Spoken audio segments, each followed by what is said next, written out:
Aloha and welcome to this special episode of the Triple F show, where I'm going to be talking about the upcoming elections with local attorney Fritz Rohlfing. And you want to stay tuned to this particular episode because we're going to be talking about the challenges that Hawaii voters face in the 2024 primary elections. We're going to give you some tips. We're going to talk about dates, and then we're going to give you a little bit of a teaser on an upcoming episode we're going to have on the constitutional amendments that will be on the ballot. So let's chat about that.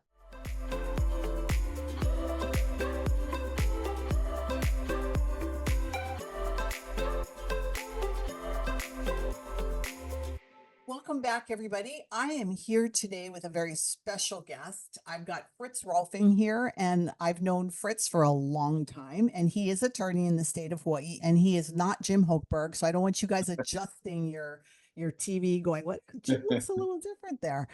So welcome to the show today, Fritz. Thank you, Eva. It's great to be with you. And yeah, we certainly miss Jim, but the good things that he did are still benefiting us. So we'll have to Yeah. just enjoy that. Yeah, and as we, on the last show that we did with Jim, we assured everybody that we're still around, and there's still a lot of attorneys right here in the state of Hawaii that do care about this place and that do care about the issues of family and faith and religious freedom. And so we're not, because Jim has left, it's not like we're going to tank. Although, I know that there are some people that may feel that way, but Next man up, as they say. yes. Or woman, as the case may be, right? That's absolutely correct. So, Fritz, before we launch it, because we're going to be talking about the primary election here in the state of Hawaii, we're going to be talking about some of the voting statistics in this next few minutes. But before we do that, we've had you on the show in the past, and you've kind of introduced yourself in the past. But just in case we have some new listeners and some new viewers, why don't you give a little bit of a background of who you are and talk about your dad, because I think that'll play into what we're going to talk about today. Okay, so I was born back in the time when Hawaii was a territory. That sounds really old, but that gives you an idea. But when Hawaii had its first statehood election in 1959, I was 3 years old. So, and my dad was a candidate for the state house at that time, and so I guess my contribution was I wore a shirt that said "Vote for my dad." So. Um, but since then, I, just learned politics at his feet and the others that were supporting him, and I got involved in his campaigns for the state house and state senate, and then he ran for Congress in 1972 and 1976, both times mounting a strong campaign. He was a Republican. But he did lose both of those races. He went back into the state house. He stayed on. He became the minority leader during that time, at least for 2 or 4 years of that, and then he retired in 1984. And he did move to Maui. He became a deputy corporation counsel under Mayor Hannibal Tavares, and later became Mayor Tavares's corporation counsel there. And meanwhile, I went to after graduating from college and serving a 2-year mission for my church in Europe. I went to the University of Chicago Law School and got married during law school, and then came back to Hawaii in 1983. And I've been practicing law mostly in the private sector, a couple of times as the attorney for the Republican minority in the state house in 1985, in the state senate in 1995, and have continued to be involved in politics as a officer of the Republican Party, as a delegate, of course, to the state convention, and as a few times to the national convention, and still in the fight. Not at the head. I'm not running for anything right now. So one of the books that I consult besides my father's memoirs, which I encourage everybody to read, is I have a book by Rick Tsuchimura, in my bookshelf called Campaign Hawaii, an inside look at politics in paradise. And he says that a big part of politics are the sparrows, not the Mm. eagles. And the sparrows are those that support people who are running for office. Um, the eagles are the people that actually are the candidates, and we need both. And so I've been primarily a sparrow all these years, but as you not perhaps not with quite as much impact as Rick Sujimura, but a sparrow nevertheless. Well, that's actually a perfect segue because we're actually going to be talking to the sparrows today, right? We're talking to the people in the pews, right? The butts in the Right, pews is what I right, call them. You know, these are the people that care about Hawaii. A lot of people of faith show up. They're registered to vote. They show up to vote. But there's a lot of people out there that don't show up to vote or are not registered to vote. So I think what I want to do, and I know that you love numbers, and that's what I love about you is I can do spreadsheets and you'll appreciate them more than most people. But let's talk about elections in Hawaii because Hawaii is still on the bottom of the list at voter registration and turnout. And so the first chart that I want to show is this voter registration versus turnout 1959 to 2022. And this is a chart that I've done. It belongs to me because I love pictures and I love numbers. But pictures are yeah, good. well, and when you're looking at it, for those of you that are listening, it's very interesting this chart we're looking at because when we're looking at voter turnout, it started very, very high in 1959. There was a lot of interest, statehood, right? There were people that really wanted to get involved in their local government. They wanted to raise their voice, but that line is green and it continues to go down all the way to 2022. But Right. yet at the same time, when you're looking at voter registration, the voter registration numbers seem to be ticking up, up, up, up, up, up, up every year. So the problem is not so much voter registration, but it's actually turnout. Why people are not showing up to the polls. And because this is something you live and breathe every day, Fritz, I'd love to hear your thoughts on what you think is happening here. One of the big, I think, causes or reasons for the high turnout early on was that because Hawaii became a state, they could actually elect uh, members to Congress and elect their governor. Because prior to that, the governors were not elected by the people; they were appointed governors, for the territory.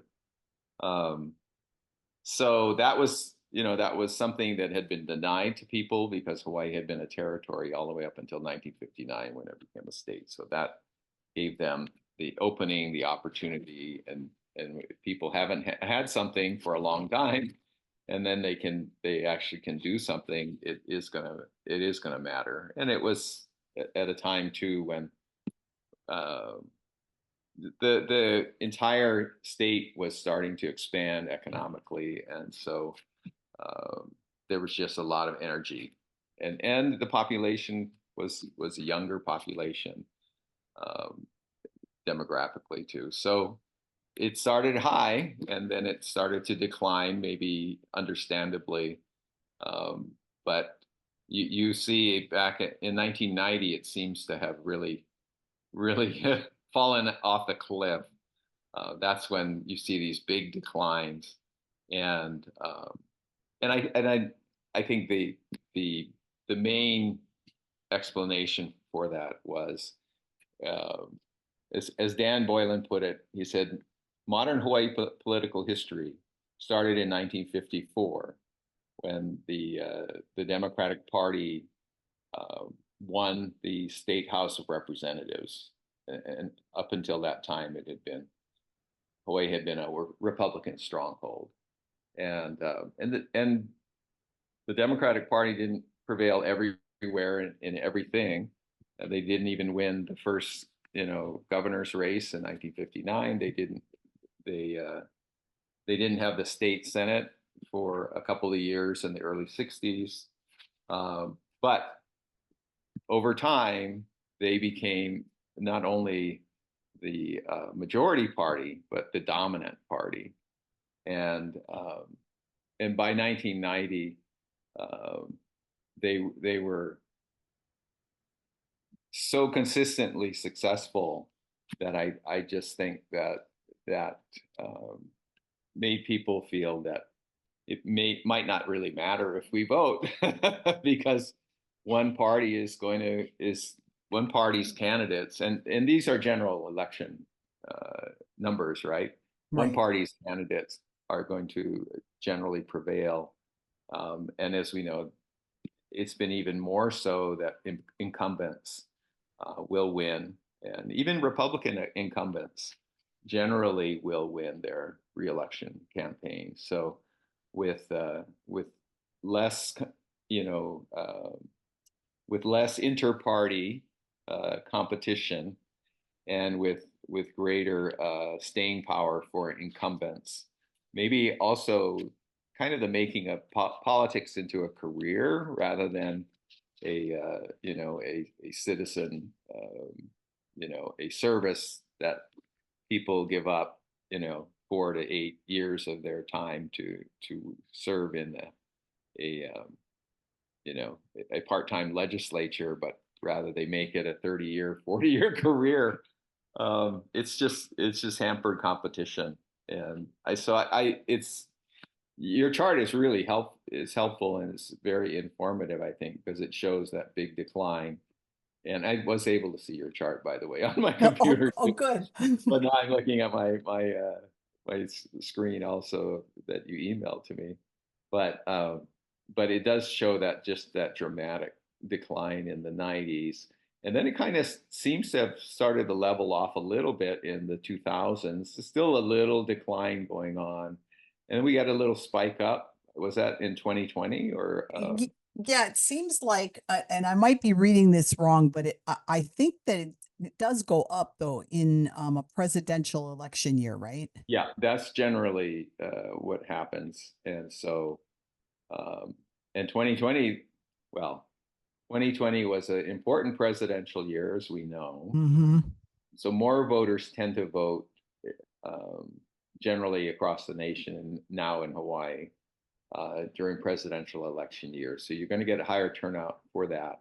And you got kind of a turnout on steroids in 2020 because it was a hard-fought campaign between in a reelection campaign for Trump and a challenge from then Vice President Biden, right? Right. Or former Vice President Biden. And there were a lot of things done to increase turnout across the country as well at that time with mail-in voting. But mail-in voting obviously is not the only explanation, because we had mail-in voting in 2022, Right. and we see another big drop even below the lowest, the previous low. Yeah. So mail-in voting is not the It wasn't the answer. It it's wasn't not the answer. Exactly. Yeah, No.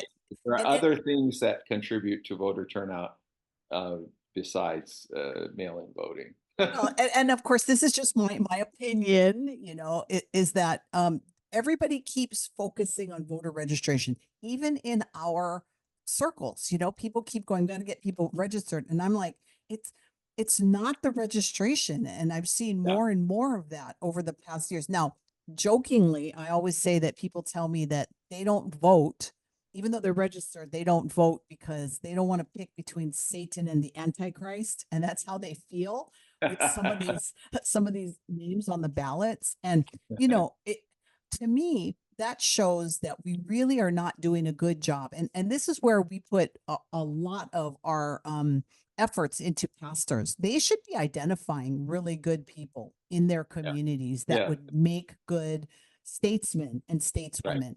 We're not looking for politicians. We don't need more politicians. We need Right. more and more statesmen and stateswomen. And the only way that we can get good people is to get the people that are known in the communities, right? A lot of times these are the pastors, the church leaders, the elders. These are the Right. guys that they've shown year after year that they care about their communities, and they put their thoughts and their time and their family and all of this and even their finances into building their communities. And I think these are the people we want. We don't want the people that, I don't know, I'm down at the Capitol now and I hear some of the floor speeches and I'm thinking to myself, why did you run for office? To hear yourself talk? And I know that it's a real sad state of affairs. So, that is one of the things that we're going to start pushing over the next couple of years, because it's too late now, right? The candidates are already in the bucket. That train has left the station. Filing deadline is over to become a candidate. That's it. Yes. Yeah. So, now we've got whoever is there. that's That's right. We've got to play the hand we're cards. dealt. Yeah, Yeah. we gotta play those cards. Absolutely. So let's talk about that for a minute. Let's talk about some of these races that we're going to see, because that's the other thing. There's a huge difference in Hawaii and some of the other states too. But in Hawaii, the primary election is very, very important. A lot of races are decided in the primary.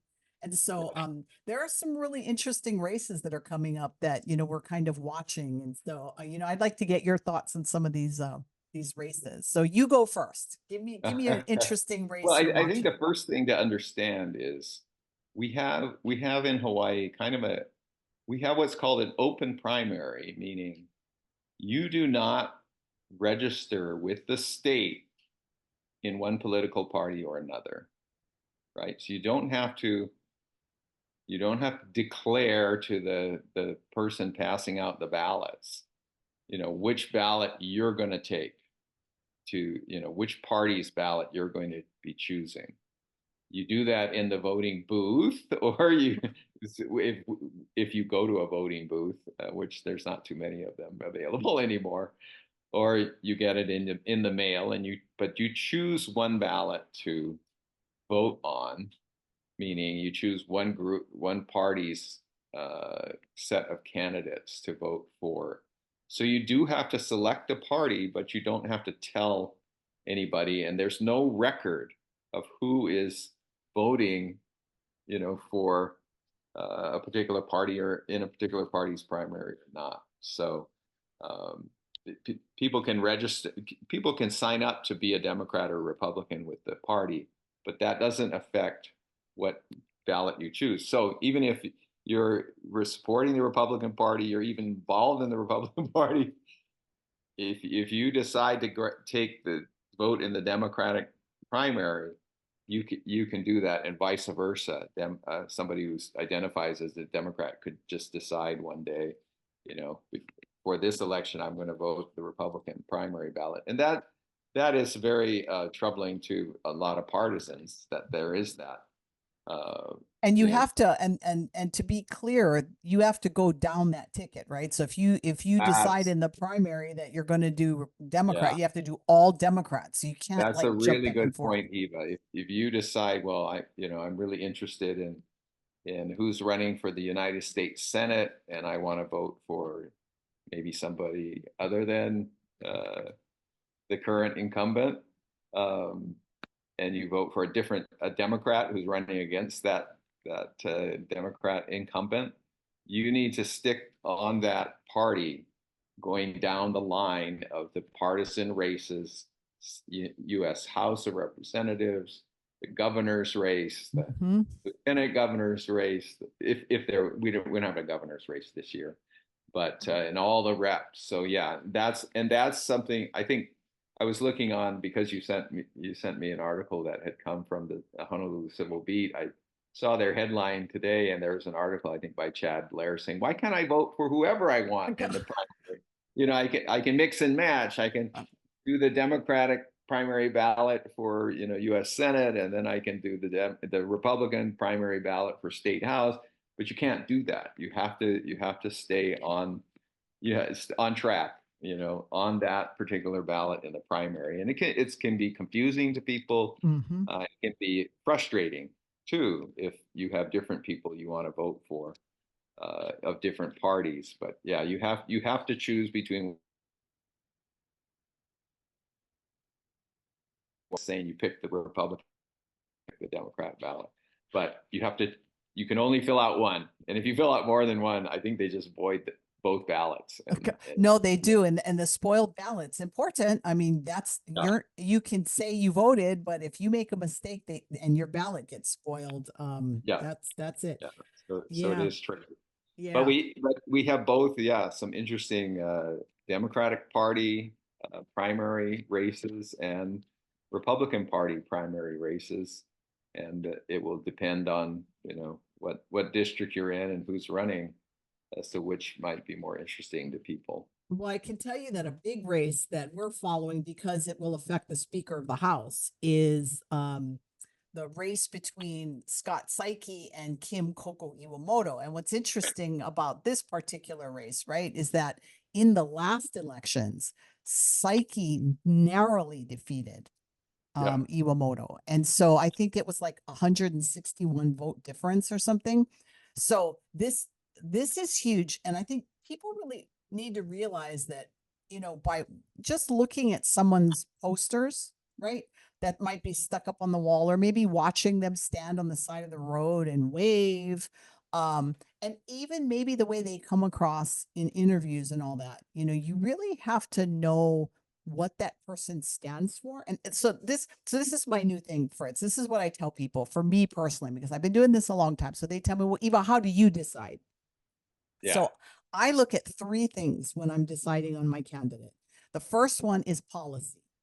If they've been, yeah, so if they have been in office, then I want to look at the policies they've supported. I want to look at the policies they've initiated. I want to know the policies they fought against. If they have not been in office, then I'm going to look at the next two categories. And the next one would be character. I do want to look at character. I want to see what kind of causes they support. I want to see on their website, what kind of organizations do they support and promote. I want to know where they give money, because sometimes they'll tell you, that they support Planned Parenthood, or they support, I don't know, ACLU, or these type of things. So that would be the next thing. I also want to look at, family dynamics. I want to look at, how long they've been married, what kind of things they contribute in the community, that sort of thing. And most of these things you can find on people's websites. You go to their Right. campaign websites and you can kind Right. of find out where they graduated and all that. The last thing I look at is their plan. Because now in today's politics, what I'm finding is if a politician tells you what they're going to do, they're going to do it. And so because people aren't afraid anymore. They'll tell you, I'm going to make sure that abortion is available all the way up Right. until, after birth. I don't know, I mean, a lot of these times, they're going to be so open and honest that I'm going to Right. look at that. So that's what I look at. I look at policy, character, and plan. And I give points in my own brain, to what that is. And sometimes they might score very low on one thing, Right. but they might score very high on something else. And I'll tell you, in the race for president of the United States, this is a very, very good way to decide which one you want to vote for, because both men have been presidents now. So you know who they appointed, right? You know who they appointed to positions of leadership. You know the kind of people they surround themselves with. We know their character, both of them, and we know their plan. And so I think for people that are making that choice, that's kind of what I do.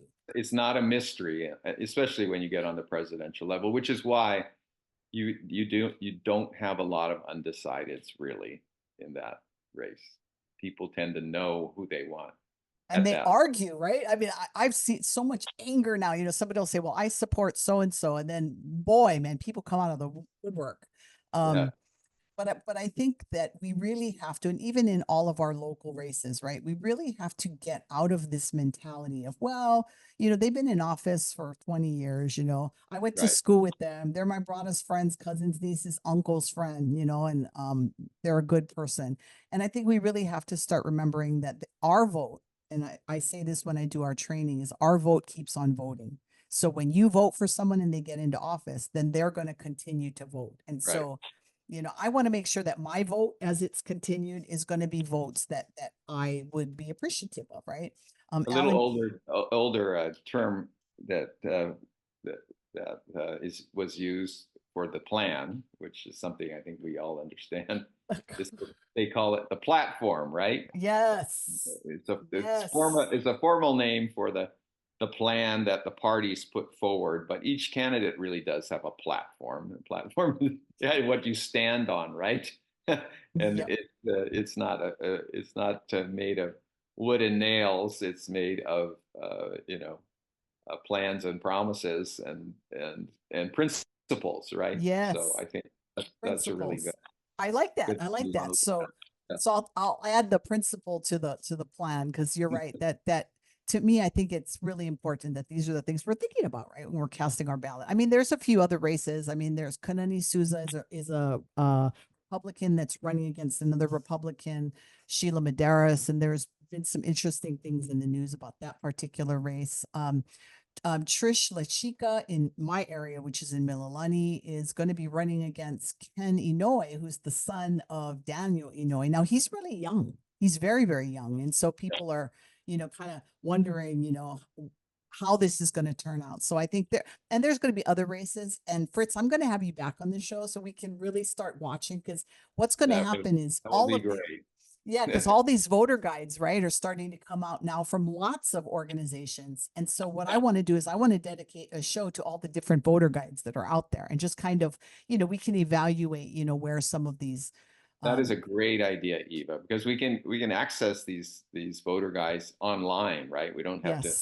I mean, it's nice to get I still like paper, right? I like the legacy media and stuff, but but these voter guides can be accessed quickly, and the biggest hurdle to voting is we have a lot of information about the people at the top of the ticket, meaning the presidential candidates. So that's why I think there's not very many undecided voters walking around wondering who they're going to vote for, But when you get down to the state House of Representatives or even the city council, sometimes we don't know very much about these candidates, and then we just leave the ballot. Many voters just leave the ballot blank, or just kind of go by some kind of rule of thumb, like did that person go to the same high school that I went to, or whatever. Exactly. And what's going to be good about this is that, so those of you that are listening on the radio, you're going to have to go to hawaiifamilyforum.org, and you're going to have to sign up to receive alerts, because these particular discussions that I'm going to have with Fritz are going to be only available through Hawaii Family Forum, because they're going to be part of our voter education campaign. We will do more shows that are in general to give you a couple of updates. For instance, I'm going to have Fritz back so that we can talk about some of the questions that are going to be on the ballot for the general election, including, and this is the little teaser we have for you, is we're back talking about same-sex marriage again and our Constitution. And so we want to, Fritz and I are going to give you a little bit of an overview in that one about how we got here, the history, what does the question mean, and what does it mean now if we're going to take that particular statement out of our Constitution. So we'll have Fritz back for that. We'll talk about the other amendments. Just to tease that first one that you mentioned, as I was thinking about it and you were talking about it. This is the first constitutional amendment in Hawaii since Hawaii's been a state, where I don't recall any other proposal ever being to repeal an amendment. And that amendment, of course, was passed. What was it? It was 1998. 1998. Yeah. So that amendment was placed in the state constitution, and now this question that we'll be voting on in November of this year will be whether to repeal that amendment that was passed with 70% of the people that cast ballots, whether to repeal that and basically, wipe it out. So it's going to be an exciting issue. Yeah, so you want to stay tuned for that. Make sure that you like, share, subscribe, hit that notification button so you know every time we upload a new video, because this election season, it may seem like a bore to some, it may seem like a yawn, but we're going to make sure that you're well educated. So when you have that paper ballot in front of you, that you're going to know what you're selecting and what it means for Hawaii's future. So let me give you a couple of deadlines. So Hawaii voters will start to receive their ballots the week prior to July 23rd. So by July 23rd, you should have your ballot. All our voter service centers open on July 29th. So if you're one of those people that like to actually go there and vote in person, then you want to do that. And you can find all of this information not only in hawaiifamilyforum.org, we have an election central there, but you can also do it at hawaii.gov/elections, and you can get all kinds of information there. And as our final reminder, the primary election here in the state of Hawaii is August 10th. That's a Saturday. So we expect all of you to be submitting your ballots by then. Fritz, we will have you back. Thank you so much for spending your time with us today. Thank you, Eva. It's been a pleasure. Look forward to seeing you again. Oh, yeah. All right, everybody. Have a great week, and we'll see you next time. Mahalo, everybody.